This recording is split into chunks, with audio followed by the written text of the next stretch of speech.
हाँ जी।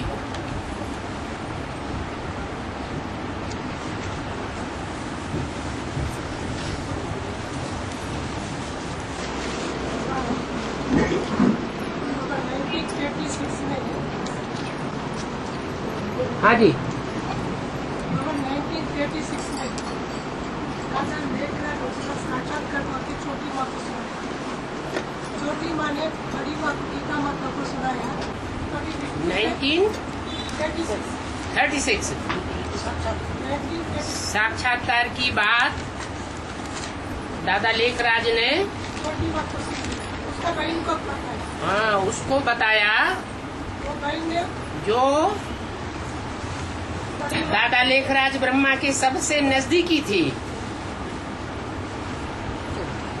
ये अंदरूनी बात किसको बताई जाती है? जो नजदीक होता है। तो छोटी माँ को बताई और छोटी माँ ने बड़ी माँ को बताया। और जो छोटी माँ है, माँ है तो कोई बाप भी होगा। माँ के साथ कोई बाप होगा या नहीं है? और सो बाप के प्रति वो छोटी माँ सबसे जास्ती वफादार होगी या कम वफादार होगी? है? विश्व का पिता है तो विश्व की माता भी बहुत वफादार होनी चाहिए। इतनी वफादार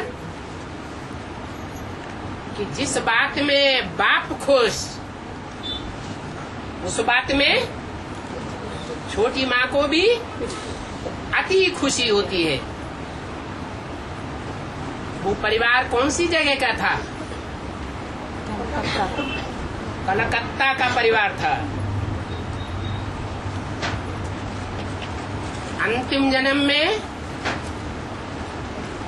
कलकत्ता और कलकत्ता के परिवार वाले भांति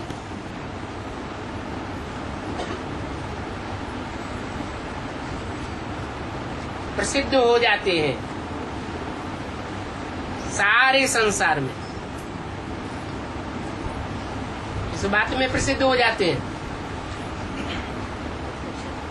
है?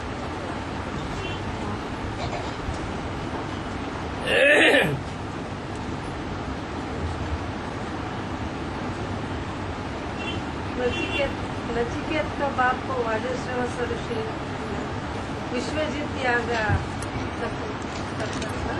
इसका मतलब बेहद में एक बात चल रही है वो पूरी होने दो। कलकत्ता एक ही शहर है खास भारत का और आम सारे विश्व के लिए।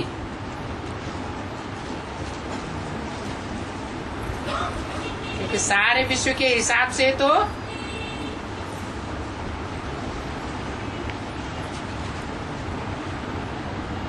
नास्तिकवाद कहाँ ज्यादा फैला हुआ है? दुनिया के देशों के हिसाब से नास्तिकवाद ज्यादा कहाँ फैला हुआ है? नहीं, दुनिया के हिसाब से रशिया में, जहाँ पता ही नहीं लगता कौन बड़ा होने के बाद कौन किसकी बहन, कौन किसकी माँ, कौन किसकी बेटी है। आखिरी धर्म है। दुनिया का आखिरी देश है।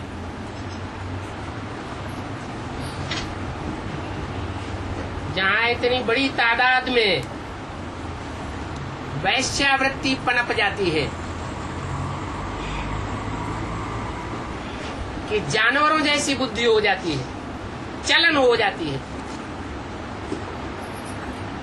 ये तो विश्व धर्मों की बात रही, लेकिन भारतवर्ष में ऐसा कौन सा शहर प्रसिद्ध है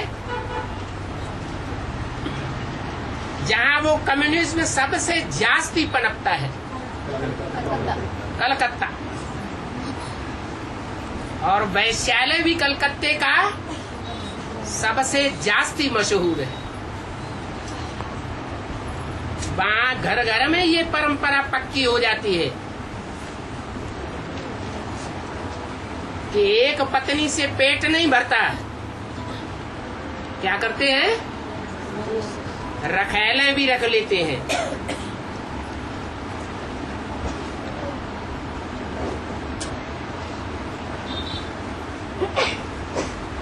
तो छोटी माँ बड़े दिल वाली माता थी और उसने दूसरी माता जो बड़ी माँ के रूप में प्रसिद्ध होती है, उसको दिल से स्वीकार कर लिया।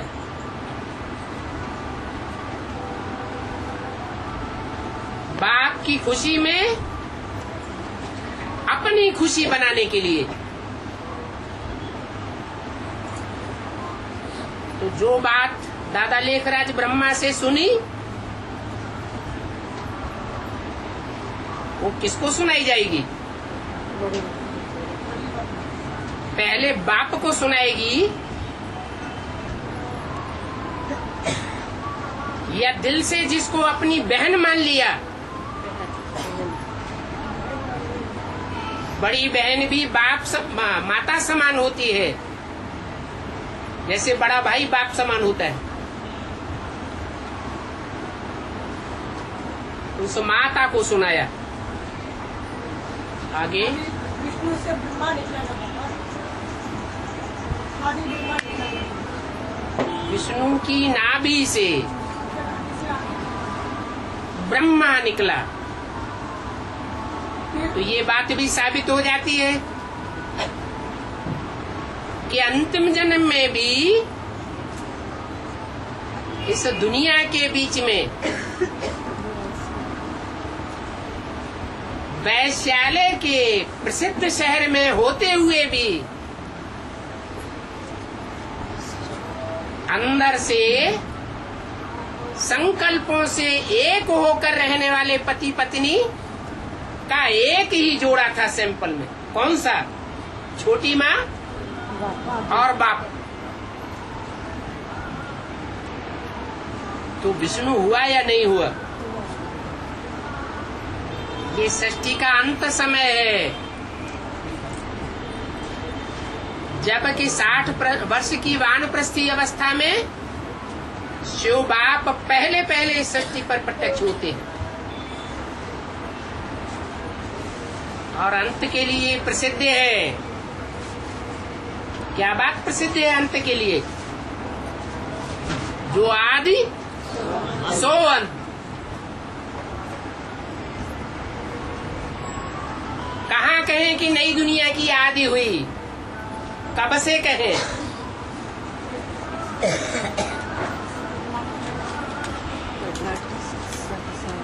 सतयुग में कहें, त्रेता में कहें, द्वापर कलयुग में कहें या कोई और युग में कहें, संगम युग में कहें कि नई सृष्टि की आदि हुई।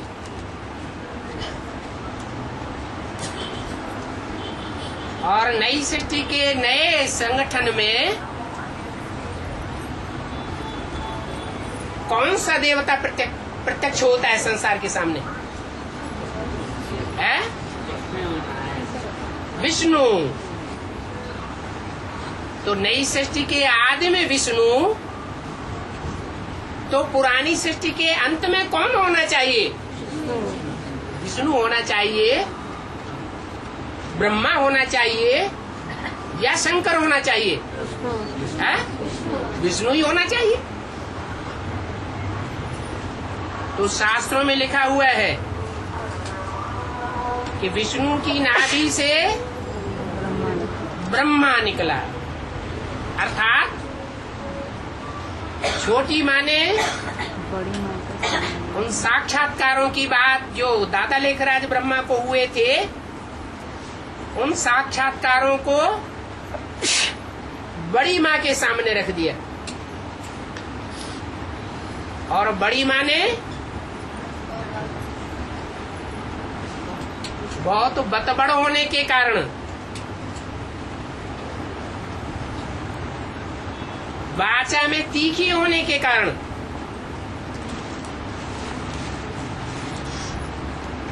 जो वाचा में तीखा होता है उसके दिल में कोई बात समाती है लंबे समय तक, या जो अंतर्मुखी होता है उसके दिल में समाती है? अंतर्मुखी के दिल में जास्ती समाती है, क्योंकि दिल की बात है। और जो बहुत बोलने वाला होता है, खास करके माताओं के लिए तो ये प्रसिद्ध है कि माताओं के अंदर कोई बात क्या ठहरती नहीं। कन्याओं के लिए नहीं बोला, कम उम्र वाली जो बहुएं होती हैं वो भी कन्या होती है या माता होती है? कन्या ही कही जाएगी। उनके लिए नहीं कहा गया, माताओं के लिए कहा गया। उनके दिल में कोई बात ठहरती नहीं। तो उस माता ने उस पिता की बुद्धि में, कानों में वो साक्षात्कार की बात ज्यों की त्यों डाल दी।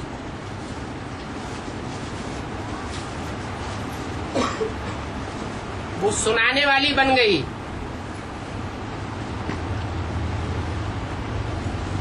और वो पिता पहला सुनने के साथ समझने वाला भी बन गया, क्योंकि मुरली में बोला है, ब्राह्मण बने बिगर प्रजापिता था क्या? ब्राह्मण किसको कहा जाता है? ब्रह्मा की औलाद हो, और वो औलाद स्थूल पेट से पैदा होती है या ब्रह्मा के मुख से पैदा होती है? ब्रह्मा के मुख से पैदा होती है। तो वो पहला ब्राह्मण बच्चा जो बड़ी माँ के मुख से सुना, उस सुनी हुई बात को बुद्धि रूपी तीसरे नेत्र में धारण भी करता है, समाता भी है, और साथ साथ उस साक्षात्कार की बात का अर्थ भी समझाता है। और उस समझने को और सुनने को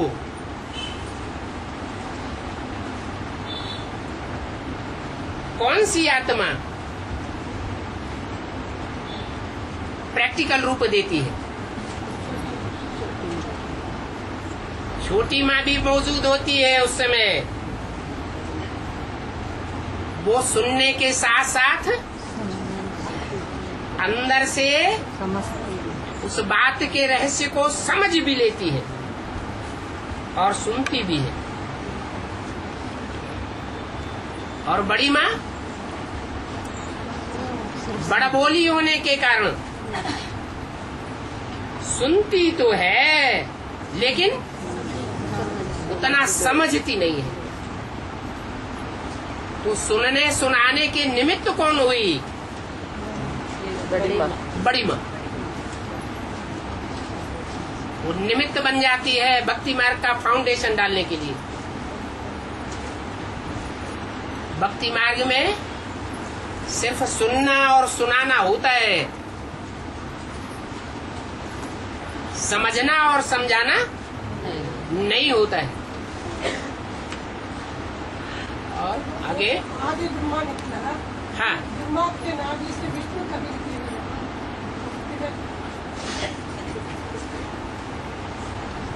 शास्त्रों में गायन है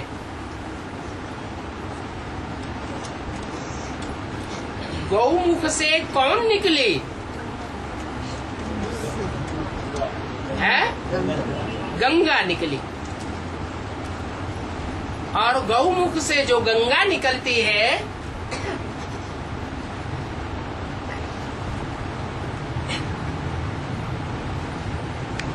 वो गंगा अंत में निकलती है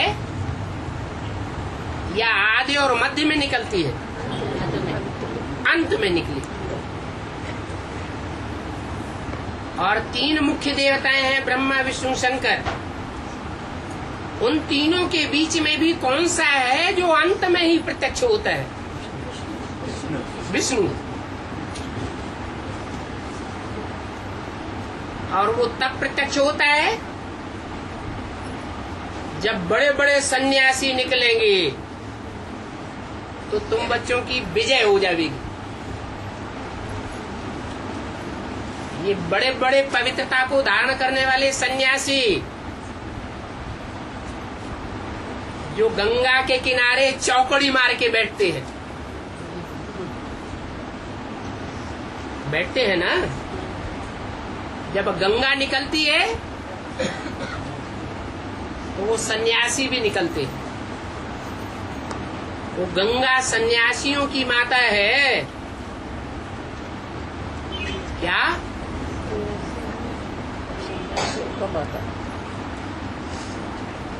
गृहस्थियों की माता नहीं है।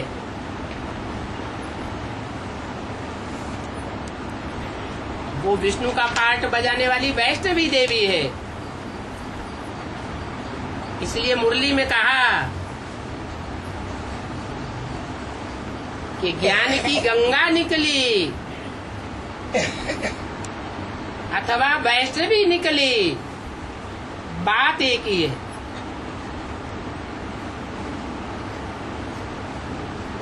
तो जब प्रत्यक्षता होगी तो गंगा भी प्रत्यक्ष होगी और साथ साथ वैष्णवी देवी भी प्रत्यक्ष होगी। तो वो वैष्णवी देवी जो प्रैक्टिकल ज्ञान सुनाने में सबसे आगे जाएगी,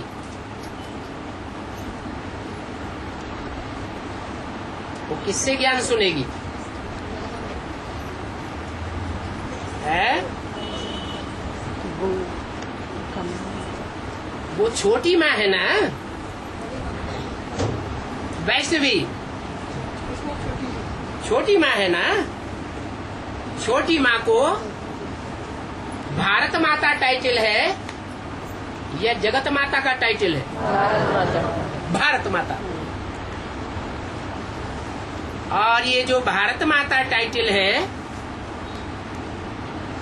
ये अधर कुमारी का टाइटल है या कुंवारी कन्या का टाइटल है? माने ब्राह्मण जीवन में कुमारियों में अव्वल नंबर का पार्ट बजाने वाली है।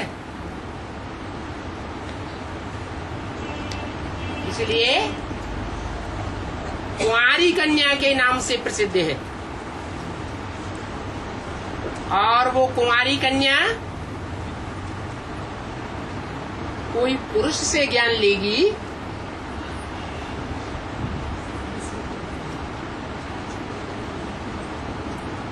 या कोई संपन्न धारणा की मूर्ति से ज्ञान लेगी? है? हाँ। जगदम्बा के दो रूप हैं, दुर्गा और महाकाली। दुर्गा है आदि का रूप और जगदम्बा है वो क्या नाम है, महाकाली है अंत का रूप। आदि सो अंत, अंत सो आदि। तो महाकाली ही जगदम्बा बनती है, दुर्गा बनती है। और जब वो दुर्गा बनती है तो जगत जननी के रूप में, कामधेनु गऊ के रूप में उसका चित्र बनाया गया है। सबकी इच्छाओं को पूरा करने वाली।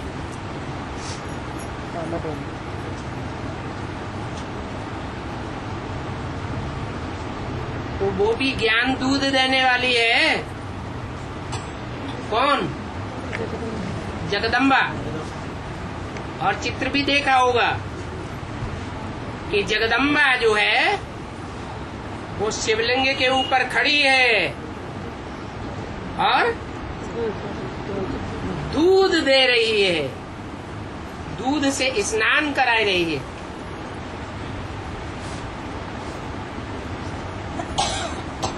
अकेले शिवलिंग का ही स्नान होता है या शिवलिंग के साथ जलाधारी भी होती है? जलाधारी भी है। वो जलाधारी जो स्वर्ग का द्वार खोलने के निमित्त बनती है, उन जलाधारियों की बात नहीं जो नरक का दरवाजा खोल करके बैठ जाती हैं, व्यभिचारिणी बन जाती हैं। ब्राह्मण जीवन में आने के बावजूद भी परपुरुष का संसर्ग संपर्क करती है। वो जलाधारी जिसकी ऊंचते ऊंच पूजा लेने वाले शिवलिंग के साथ पूजा होती है,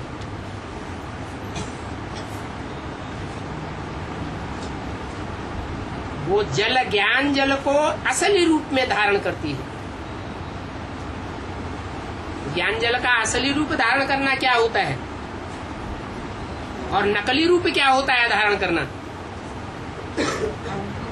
है? रावण भी प्रकांड ज्ञानी था, ज्ञान जल को असली रूप में धारण किया या नकली रूप में? सुनने सुनाने का ज्ञान तो बहुत था, लेकिन जीवन में धारण करने का ज्ञान नाम मात्र को था। ऐसे ही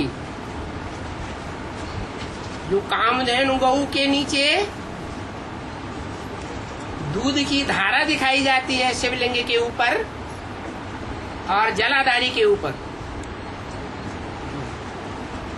उस जल को धारण करने वाली वो जलाधारी छोटी माँ भारत माता संसार में प्रसिद्ध होती है। जब सारी सृष्टि पर, सारी पृथ्वी पर विनाश होता है,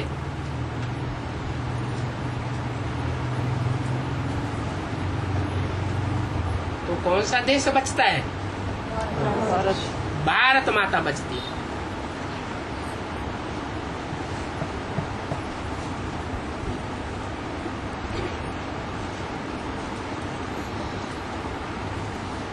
वो भारत माता जो अखंड भारत कहलाता है, वो शिवलिंग के साथ पूजा जाता है पवित्रता को धारण करने के कारण।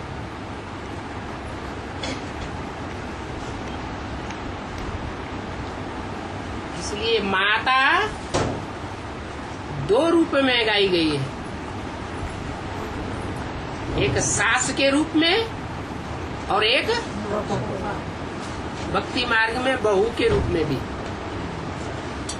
राज दरबार जब लगते थे तो राजमाता को ऊंची गद्दी पर बैठाया जाता था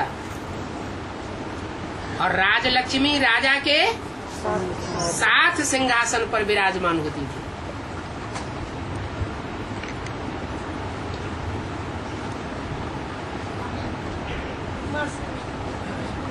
है? हाँ जी, तो ब्रह्मा से विष्णु और विष्णु से ब्रह्मा निकलता है। इसका अर्थ ये हुआ कि आज में विष्णु की नाभि से ब्रह्मा निकला, जगदम्बा निकली, और जगदम्बा का जो पुरुष रूप है ब्रह्मा का, वो भी संसार में प्रत्यक्ष हुआ। कौन? दादा लेखराज ब्रह्म। और फिर अंत में जब प्रत्यक्षता होती है सारे संसार में, तो भी जब वो ब्रह्मा संपूर्ण रूप धारण करता है, पूर्णमासी का 16 कला संपूर्ण चंद्रमा बनता है, तो ब्रह्मा की नाभि से विष्णु संसार में प्रत्यक्ष हो जाता है। जब नए सृष्टि के संगठन की शुरुआत होती है। और 36 में पहले ब्रह्मा बाबा को साक्षात्कार होता है ना, शिव तो बोलता है, मैं बोलता है, शिव बोलता है, मैंने मुरली में कहते हैं ना, मुरली में शिव ने ब्रह्मा के द्वारा बोला। हाँ,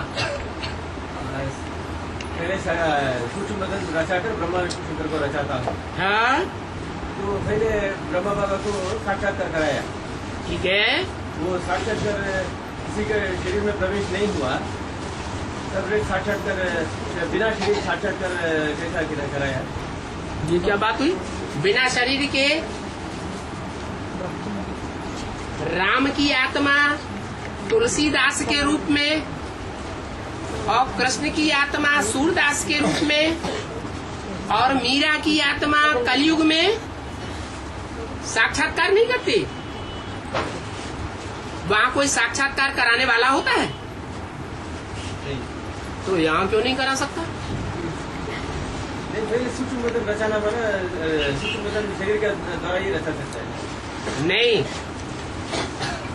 सूक्ष्म बतन रचाया जाता है हमारी मन बुद्धि के अंदर। तो मन बुद्धि में जब संपूर्ण नॉलेज आ जाती है, ब्रह्मा के मुख से वेदवाणी आ जाती है, तो मनन चिंतन मंथन की प्रक्रिया शुरू होती है।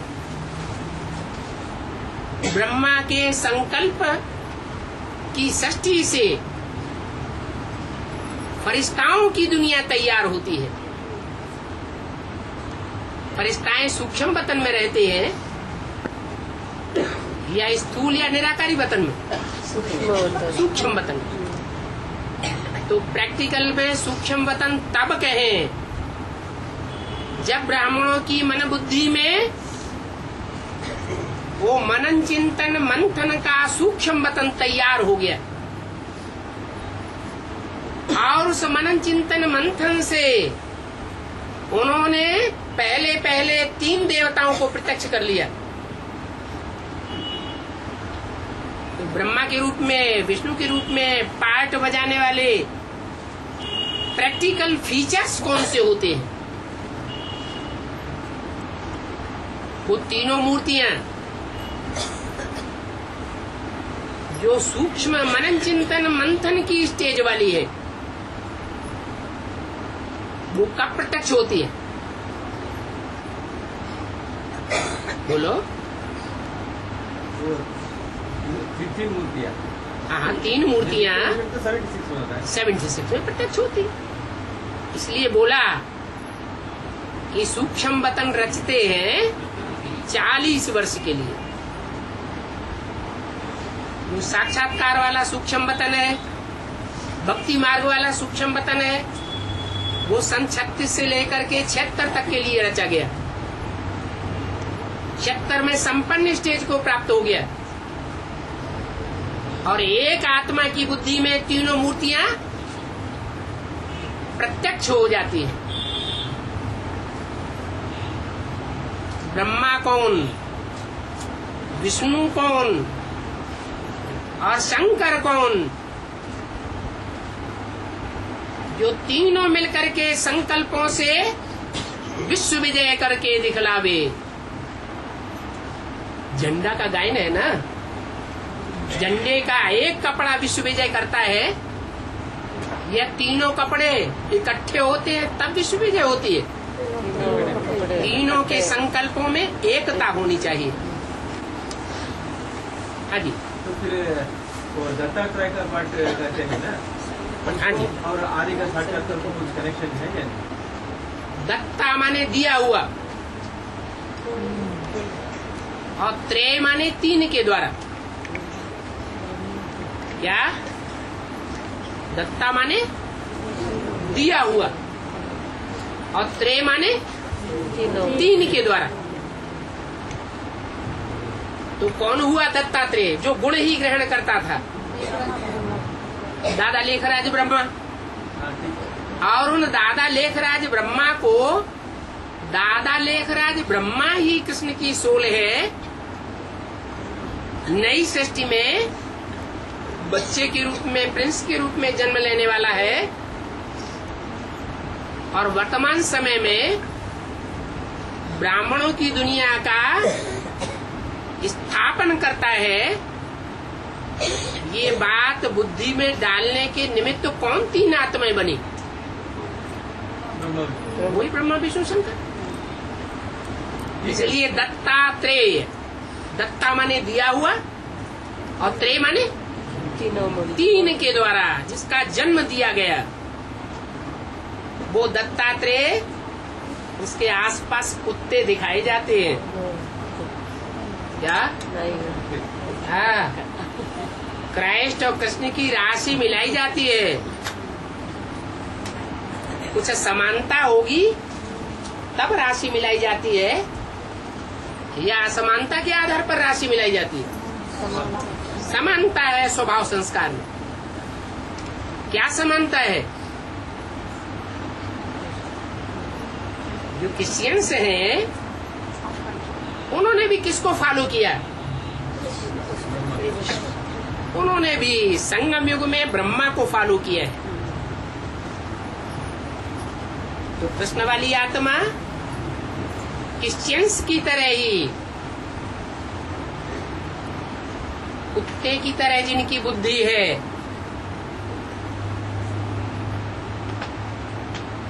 उनको गोद में पालना देती है, रोटी दाल खिलाती है। वो कुत्ते उनके चारों ओर पूंछ लपलपाते दिखाई जाते हैं।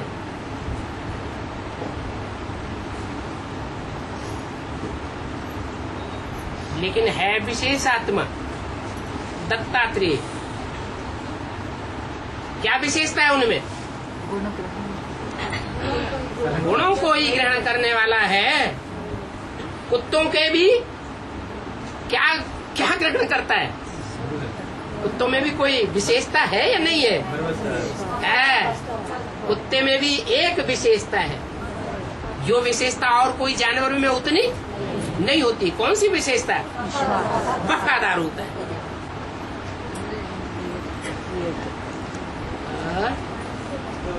ये दत्तात्रेय का पॉइंट हो गया, और 36 में सिर्फ साक्षात्कार अगर ब्रह्मा को, हाँ जी। दोनों को कुछ कनेक्शन है? है?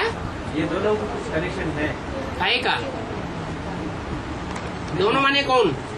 वही 36 में पास में ही बैठ करके बातें करना शुरू कर देते। हाँ 36 में पहले ब्रह्मा को साक्षात्कार हुआ, हाँ वो बात को भी बाद में दत्तात्रेय का जन्म हुआ कलकत्ता में। ये ठीक है। दोनों को कुछ कनेक्शन है या नहीं? साक्षात्कार की बात का ही कनेक्शन है। पहले बात आती है या पहले समझ आती है? पहले बात है। पहले बात बुद्धि में आती है। बात मुख से निकलती है, कानों से सुनी जाती है। कोई जरूरी नहीं है बुद्धि में आ जाए। तो बात पहले पहले तीन मूर्तियों के कान में पड़ती है। शिव बाप जब आते हैं तो अकेले आते हैं या तीन मूर्तियों के द्वारा आते हैं? तीन मूर्तियों के द्वारा प्रत्यक्ष होते हैं। वहाँ वो बीच का टाइम ज्यादा नहीं रहेगा। वो सिंध हैदराबाद में जो साक्षात्कार हुआ, हाँ, और कलकत्ता में क्लियर हुआ ब्रह्मा विष्णु शंकर, उन तीनों को क्लियर हुआ। लेकिन ब्रह्मा बाबा की बुद्धि में ये निश्चय कब बैठा कि मेरा ही पार्ट ब्रह्मा का है, मेरे नाम से ही ब्रह्मा कुमारी ईश्वरी विश्वविद्यालय नाम होना चाहिए, प्रजापिता नहीं होना चाहिए। ये बात प्रत्यक्ष कब हुई? पहले बाबा मुरली नहीं चलाते थे कराची में। 6-7 पेज सवेरे सवेरे अमृत वेले बैठकर लिखते थे और बाप लिखाते थे। इसका मतलब ये प्रक्रिया, ये काम 36 का नहीं था। 10 साल के बाद ये कार्य शुरू हुआ। कराची से मुरली निकलना शुरू हुई। तो किसके तन के द्वारा? ब्रह्मा के तन के द्वारा मुरली निकली। और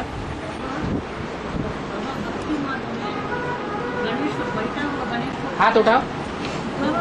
हाँ, माता जी पूछ रही है, भक्ति मार्ग में तो बैठा हुआ गणेश, भक्ति मार्ग में बैठा हुआ गणेश विनायक, गणेश को पूजा करते हैं, लेकिन खड़ा हुआ को नहीं करते। ऐसे ही हनुमान खड़ा हुआ हनुमान का करते हैं, बैठा हुआ हनुमान का पूजा नहीं करते। इसका पूजा का अर्थ क्या है? हनुमान का पार्ट और गणेश का पार्ट, ये जानवरों का पार्ट है या मनुष्यों का पार्ट है? मनन चिंतन मंथन करने वाले मनुष्यों का पार्ट है या जानवर बुद्धियों का पार्ट है? किसका पार्ट है? जानवरों का पार्ट है। वो 2 प्रकार के दिखाए गए हैं।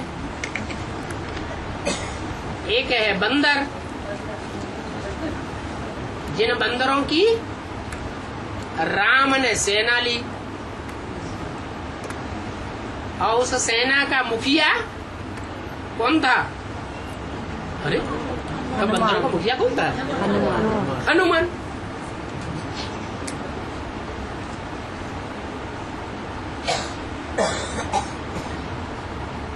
बंदर बुद्धि प्रसिद्ध है। मानवीय बुद्धि में और बंदर बुद्धि में कुछ अंतर होता है? नहीं, कितना अंतर होता है। बंदर बुद्धि तो बहुत चंचल होती है। चंचलता में शास्त्रों में राम की आत्मा को आगे दिखाया गया है या कृष्ण की आत्मा को आगे दिखाया गया है? कृष्ण की आत्मा को आगे दिखाया गया है। जो चंचल बुद्धि होता है, बच्चा बुद्धि कहो, वो चंचल बुद्धि बच्चा समझदार कहे या बेसमझ कहे? बेसमझ होता है तो बच्चा बुद्धि कहा जाता है। और राम वाली आत्मा को समझदार दिखाया गया है या बेसमझ दिखाया गया है? समझदार दिखाते हैं। और राम वाली आत्मा जब राम के रूप में प्रत्यक्ष होती है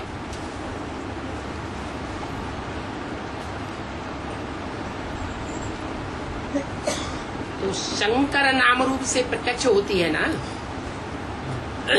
है? शरीर किसका है? कृष्ण का है या राम का है? राम का। तो शरीर के ऊपर ही नाम प्रख्यात होता है। तो राम वाली आत्मा को चलाने वाली, इंस्पिरेट करने वाली, उमंग उत्साह देने वाली कौन सी आत्मा है? कृष्ण की आत्मा। बाप दादा राम के लिए खास। राम वाली आत्मा के लिए बाप दादा कौन सी आत्मा है? शिव और कृष्ण। उनमें भी खास करके ऊंची स्टेज में उड़ा के ले जाने वाली, उमंग उत्साह बढ़ाने वाली इंस्पिरेटिंग पार्टी की आत्मा कौन है? कृष्ण वाली आत्मा। तो हनुमान को दिखाते हैं कि राम सीता को अपने कंधों पर बैठाकर उड़ा ले जाता था। ऊंची स्टेज में उड़ाने की बात है, पहाड़ को भी पार करा लेता था, विषय सागर को भी पार करा लेता था। एक रूप तो ये हुआ हनुमान का, और दूसरा रूप गणेश का दिखाते हैं। जो रूप है वो जानवरों में कौन सा दिखाया गया है? हाथी का दिखाया गया। यह हाथी रूपी महारथी कहा जाता है या महावीर कहा जाता है? महारथी कहा जाता है, महावीर नहीं कहेंगे। वो हाथी रूपी महारथी जानवरों के बीच में सबसे जास्ती समझदार जानवर होता है या कम समझदार होता है? जानवरों के बीच में सबसे जास्ती समझदार जानवर कौन सा होता है? हाथी। उसकी निशानी भी है, चौड़ा मस्तक है, माथा चौड़ा है, कान है, इतने बड़े बड़े दिखाए गए हैं गणेश को कि जितना वो सुनता है उतना और कोई नहीं सुनता। और आंखों में मद भरा हुआ रहता है। आंखें कैसी होती हैं? मदमाती आंखें होती हैं।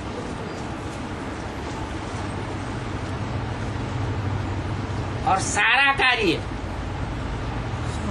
हाथ पांव से करता है कि कोई और अंग है जिससे करता है? नाक। सारा कार्य नाक से करता है। नाक किस बात के लिए प्रसिद्ध होती है? सूंघने के लिए। माने परख शक्ति भी बहुत है।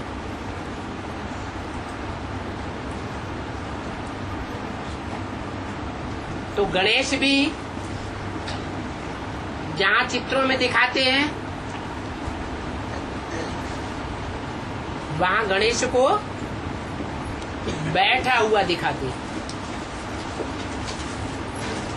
क्या बैठा हुआ है? खड़ा हुआ गणेश कहीं नाटकबाजी में, ड्रामाबाजी में कहीं दिखाया हो तो दिखाया हो, लेकिन चित्रों में बैठा हुआ दिखाते हैं। माने पुरुषार्थ में बैठा है।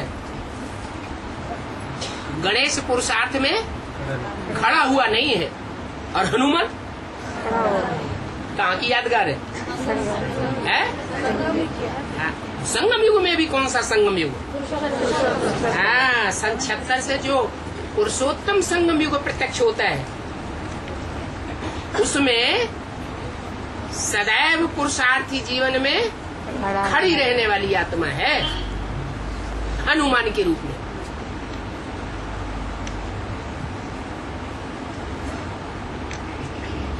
तो सारी लंका को आग लगाने वाली आत्मा है। क्या? लंका में आग लगाने वाली आत्मा है। तो बैठा हुआ रूप किस समय का है? गणेश का। और खड़ा हुआ हनुमान का रूप किस समय का है?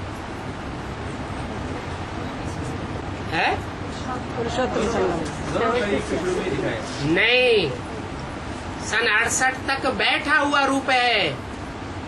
किसका? गणेश का। और सन 68 के बाद बाप दादा की सोल में जो दादा की सोल है वो भी अप्रत्यक्ष रूप से बच्चों में प्रवेश करके पार्ट बजाती है। बजाती है या नहीं बजाती? बजाती है, लेकिन प्रत्यक्ष नहीं होती है। प्रत्यक्ष होती है 76 से। बाकी ऐसे नहीं है कि 69 से लेकर के 75 तक बच्चों में प्रवेश नहीं होता है। प्रवेश तो होता है। किस रूप में? गणेश के रूप में या हनुमान के रूप में? हनुमान के रूप में। और मुरली आई बाबा है? अंत में फिर मुरली आदि सो अंत्य।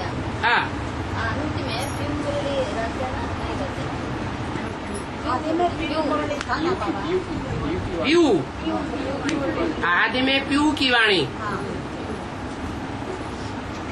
सिंध हैदराबाद में ब्रह्मा बाबा ने बाद में वाणी चलाई ब्रह्मा के मुख से, लेकिन उससे पहले कौन सी वाणी प्रसिद्ध थी? प्यू की वाणी। जो बाबा पूछते हैं कि ब्रह्मा का बाप कौन, कोई बताए? तो ब्रह्मा रचना है या रचयिता है? रचना। तो उसका बाप होगा ना कोई, रचयिता। कौन हुआ? वही प्यू। तो आदि में प्यू और मध्य में प्यू वाली आत्मा बाप, तो राम वाली आत्मा हो या शिव वाली आत्मा हो,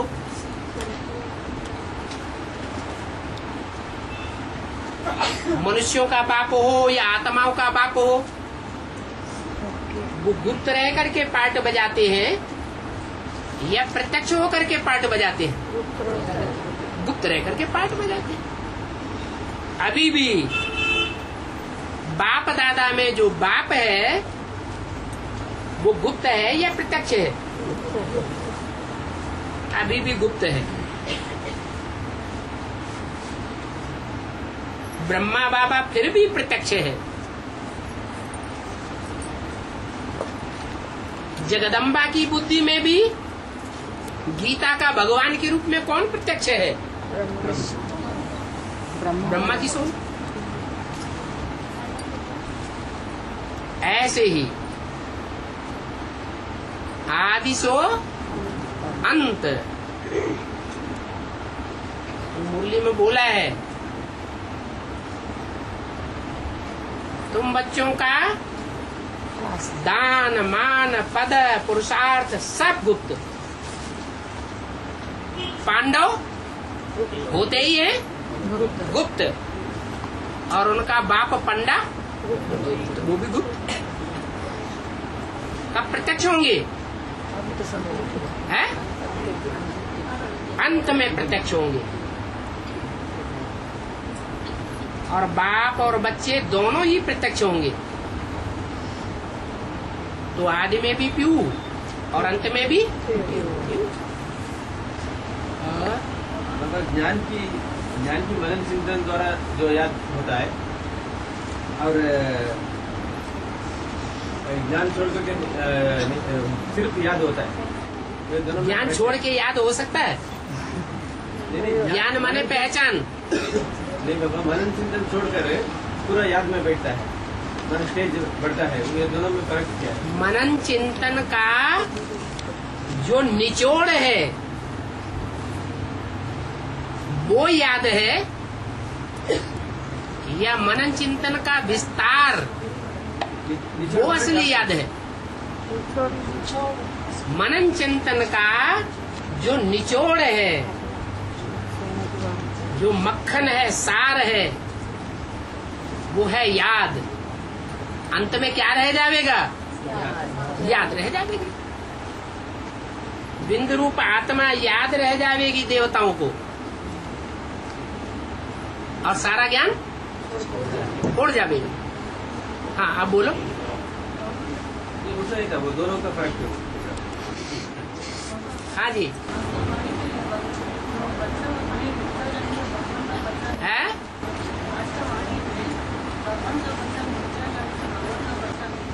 भगवान का बच्चा कौन? किसको? हाँ बस सही बात है।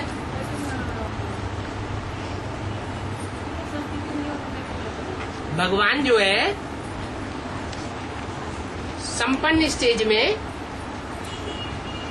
कौन से स्वरूप के द्वारा संसार में प्रत्यक्ष होता है, जिसकी कोई भी ग्लानि नहीं है? नारायण रूप। और नारायण का कोई भी चेहरा, कोई भी मंदिर में मूर्ति मुरझाए हुए मुख वाली है? नहीं। तो जब बाप का ही संपन्न स्टेज मुरझाए हुए स्टेज वाली नहीं है, बाप है सूर्यवंशी, तो बाप के बच्चे भी सूर्यवंशी। और सूर्य सदैव खिला हुआ रहेगा या मुरझाया हुआ रहेगा? सदैव खिला हुआ। हाँ, तो सूर्य के बच्चे हैं, तो सूर्य के बच्चे कहें या और धर्मों में कन्वर्ट हुए पड़े हैं? और धर्म में कन्वर्ट हुए पड़े हैं। अभी जल्दी से पुरुषार्थ करके फिर कन्वर्ट होकर के सूर्यवंशी बन जाए। और 21-22 है 21-22 बेसिक में रहकर अभी एडवांस में आने से उधर तो पुरुषार्थ पर ऐड होता है बाबा। 21-22 का बेसिक नॉलेज में 21-22 पर देखते हैं, अभी इधर एडवांस में आने से इधर का पुरुषार्थ का हिसाब तो इधर का एडवांस में ऐड होगा नहीं होगा? बेसिक जो पढ़ाई पढ़ी जाती है वो हायर क्लासेस में वो पढ़ाई ऐड नहीं होती है, सवाल ही पैदा नहीं होता। बिना बेसिक के एडवांस कैसे होगा? एडवांस में आने वाली कोई भी आत्मा ऐसी नहीं है जो बेसिक में न रही हो। इस जन्म में नहीं है तो पूर्व जन्म में रही होगी, पूर्व जन्म में भी नहीं रही होगी। इस जन्म में है तो जरूर सन 36 से पहले जो सदैव एडवांस में रहने वाली आत्मा है, राम वाली आत्मा, इसकी साथ ही रही होगी। तो बेसिक के संस्कार हुए या नहीं हुए? ऐसे बहुत से बूढ़े लोग हैं जो 70 साल से ऊपर के हैं या नहीं? एडवांस में भी चल रहे हैं। तो क्या उन्होंने बेसिक नॉलेज धारण नहीं की थी? है? वो संस्कार भी होने चाहिए। और बाबा, एक याद से और बीमारी से तो धर्मराज के दंड से अपन बाप को पसंद कर सकते। धर्मराज का दंड क्या है? बीमारी भी एक दंड है। बीमारी दंड नहीं है, कितना तकलीफ होता है। हिसाब किताब चुकतू होता है। बीमारी कोई धर्मराज का दंड जैसा नहीं है। अब कलयुग के अंत में बीमारी तो सबको आती है। 8 को नहीं आती है क्या? है? 8 को भी आती है। अरे 8 की बात छोड़ो, जो फर्स्ट है उसको नहीं आती है क्या? है? वो सबका बाप नहीं है, बीमारों का बाप नहीं है।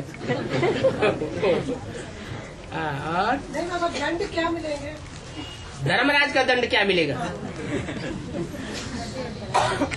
धर्मराज का दंड ऐसा कड़ा होगा जो धीमा धीमा दंड होता है। हाँ हाँ हाँ, अंत तो अभी बहुत दूर पड़ा है ना।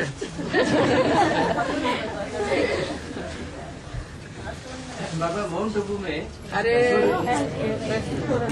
भाई चल रहा है। जो साधारण दंड होता है वो तो धीमा धीमा सहन किया जाता है, और जो धर्मराज का दंड होता है वो सहन करने योग्य होता है कि असहनीय होता है। असहनीय। जन्म जन्मांतर की जो यातनाएं हैं वो एक जन्म के अंतिम क्षणों में अनुभव करेंगे। इतनी कड़ी यातना होगी, आत्मा महसूस करेगी,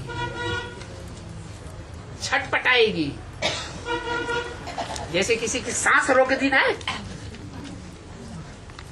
मुंह और नाक बंद कर दिया जाए तो क्या करेगा? छटपटाएगा। वो भी साधारण बात है। और वो कितना टाइम लगेगा? कितना टाइम?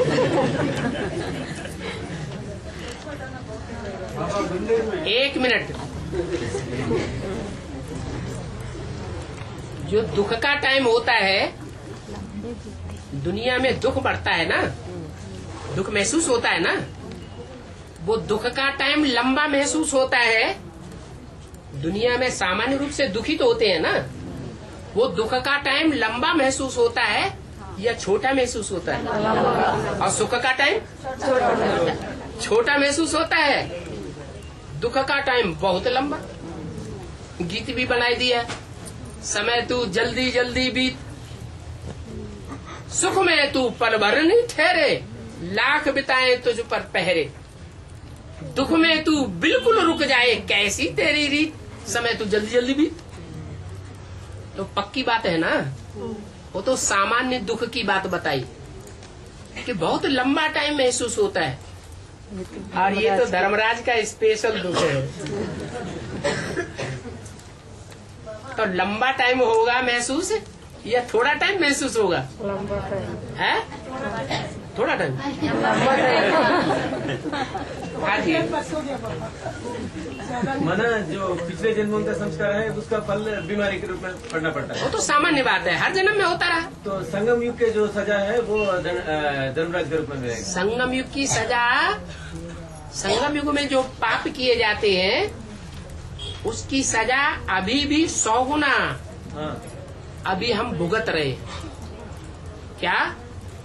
अभी जो हम श्रीमत के बरखिलाफ पाप कर रहे हैं, श्रीमत को जानते भी हैं कि भगवान की मत है, और फिर भी हम जानबूझकर पाप कर रहे हैं, तो कै गुना दंड चढ़ता है?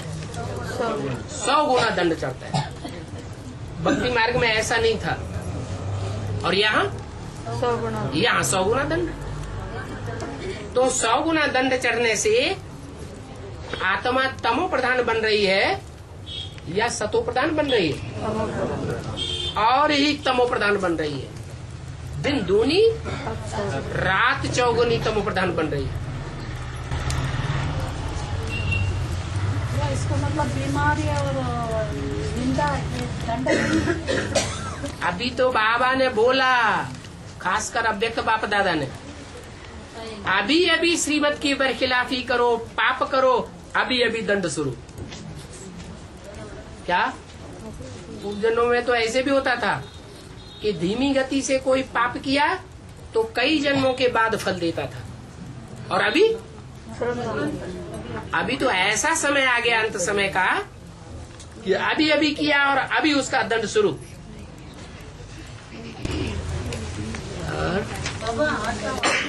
है आज का वाणी में तो बोर्नविटा के लिए बोला, बोर्नविटा बनाने के लिए। बोर्नविटा। हाँ जी, हाँ जी, हाँ। तो क्या हुआ? वो सार का भोजन नहीं है, विस्तार का भोजन है, उसमें फाइबर ज्यादा है या सार ज्यादा है? फाइबर है? सार है। जन्म लेते ही खुशी का अनुभव करे, वो है बोर्नविटा।